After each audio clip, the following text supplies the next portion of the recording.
বেশ্যা বেশ্যা বেশ্যা কি বেশ্যা বুঝুন না বেশ্যা বেশ্যা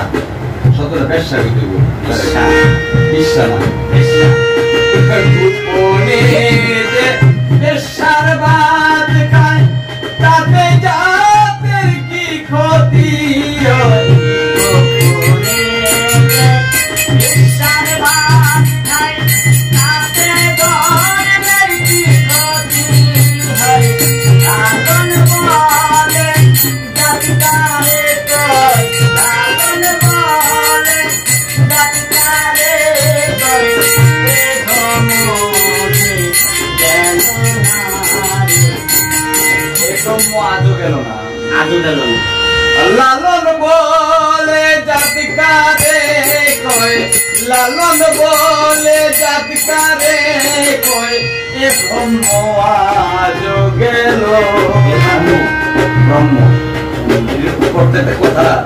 আচ্ছা অর্থ আছে থেকে লিখে নিতে এই প্রত্যেকটা প্রত্যেকটা কথার অর্থ আছে এই যে আপনি বলেন যে ব্রাহ্মণ চান্ডাল চামার মুচি একদম এসব হয় বসুচি দেখে শুনে হয় না রুচি জমে এই কথার অর্থটা কি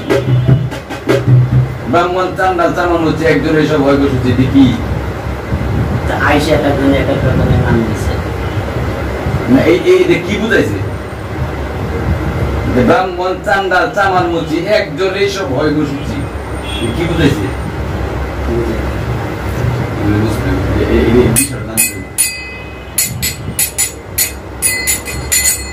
বাতি যাবো কইলাম না তবে এটা জানার দরকার এটা বাতিদারও জানার দরকার ভাগ্নেরও জানার সবার জানার ব্রাহ্মণ চান্ডাল চামার মধ্যে যত জাত আছে এই পৃথিবীতে যত জাত আছে আমরা কি আমরা বাবার জলে জন্ম না আমরা বাবার জলে জন্ম না এখন এই যে বাবার জলটা মুসলমানের বাবা আর হিন্দুর বাবার জলটা কি ভিন্ন হ্যাঁ জল একই না হিন্দুর বাবার জলটা যেরকম সাদা আমার মুসলমান বাবার জলটাও এরকম সাদা খ্রিস্টানের বাবার জলটাও একই সাদা বুদ্ধিস্টের বাবার জলটাও একই সাদা তাহলে ভেদাভেদটা কিসে তাহলে ভেদাভেদটা কিসে কেউ গরু খায় আর কেউ শুয়োর খায় এই না ভেদাভেদ করছি আমরা কিন্তু আমরা আসার সময় কি ব্রাহ্মণ চান্ডাল চামার মুচি এক জলে হয় বসুচি সূচি মানে কি শুরু হওয়া কিংবা শুরু এক জলে এই যে সূচিটা কেন বুঝাইছে কারণ যখন আমারে মায়ের গর্ভে বাড়াইছে মায়ের গর্ভে বাড়াইছে তখন আমি শুরু হয়েছি বিদায় এখানে সূচি ব্যবহার করছে আমার কথাটা বুঝছে আমার সৃষ্টি শুরু হয়েছে বাবা যখন আমার মায়ের ইয়াতে দিয়েছে তখন আমি গিয়েছি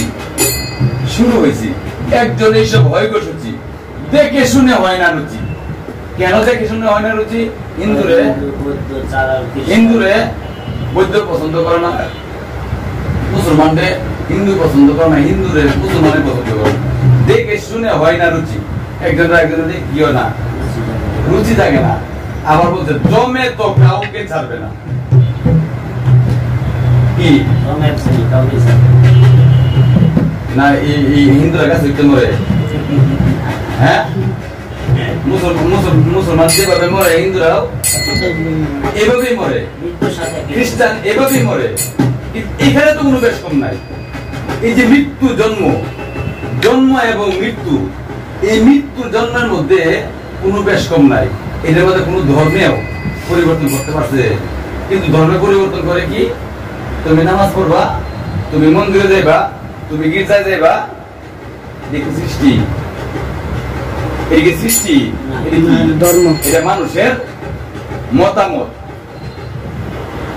মানুষের চিন্তাধারা কিন্তু আপনি একটা জিনিস দেখেন আমরা যে পৃথিবীর থেকে আসি হিন্দুরা যেভাবে আসতেছে মুসলমানও এভাবেই আসতেছে হিন্দুরা যেভাবে যাইতেছে মুসলমান এভাবে যাইতেছে এই কুদরতের মধ্যে কোনো বেশ কম নাই বেশ কমটা হলো গিয়া আমরা যে ধর্ম পালন করি, এই ধর্মের মধ্যে বেশ কটা, কেউ গরু খায় আর কেউ শুকন খায়, শুয়োর খায়। মুসলমানের যদি শুয়োর খায়, মুসলমানের যদি শুয়োর খায়, এর পেটে কি পশু করবো? হিন্দুরা যদি গরু খায়, এর পেটে পশু করবো? কি পশু করবো?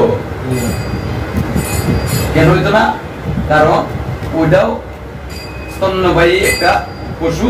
এটাও একটা স্তন্যবাহী কি পশু। চার কুড়া এটা পশু, এটাও চার কুড়া পশু। কারণ দুটা কি পুষ্টিকর খাদ্য, পুষ্টিকর মাংস। কিন্তু আমরা এটা ভেদাভেদ করছি। ভেদাভেদ করে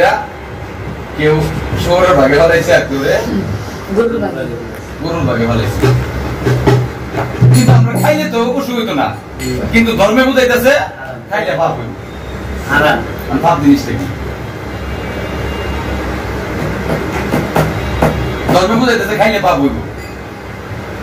আমার কথা বুঝছে? এই হলো বিষয়। কিন্তু সৃষ্টিকুলে, আল্লাহর সৃষ্টিতে এবং কুদরতে গিয়ে কোনো ভেদাভেদ নাই। সৃষ্টি এই যে আমরা দাঁড়িয়ে রাখি, মুসলমানরা না, মুসলমানের দাঁড়িয়ে রাখা কি সুন্নতে রাসূল সাল্লাল্লাহু আলাইহি ওয়াসাল্লাম।